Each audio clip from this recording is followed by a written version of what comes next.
Today I will be reviewing the Tricolate as well as sharing my favourite recipe. Let us start with the recipe.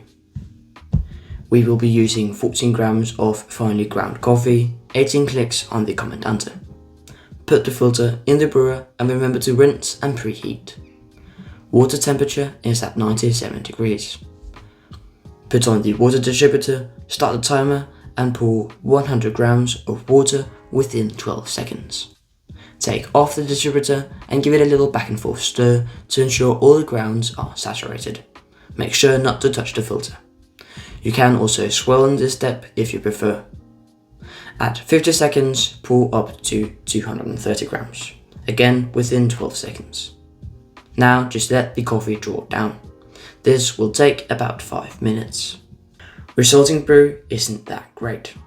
I tried a couple of different recipes and I had the best results with this recipe. The coffee is very well extracted and quite sweet, but is lacking some complexity, clarity and transparency. That is enjoyable in its own way, but not how I prefer my coffee. I have a feeling this brewer might be more suited for medium to dark roasts.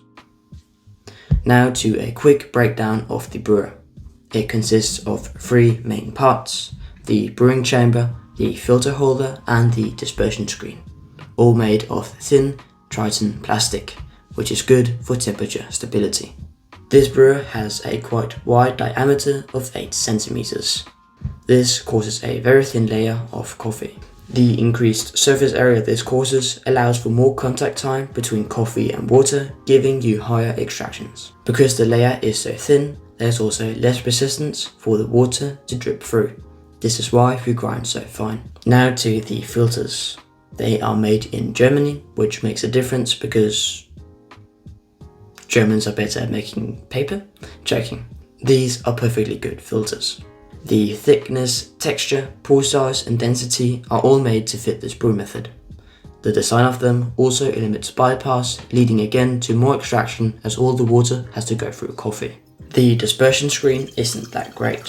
The bed in the end of the brew is evidence of this. It doesn't really work and is inefficient in saturating all of the grounds. But it is quite smart if you don't have a gooseneck kettle.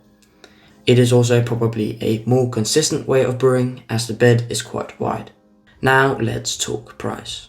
This brewer costs $75 and you also have to buy the special filter papers for an additional $75. This is for 400 filter papers. That is quite expensive in my opinion for what this brewer is. That was all for today. Thank you for watching.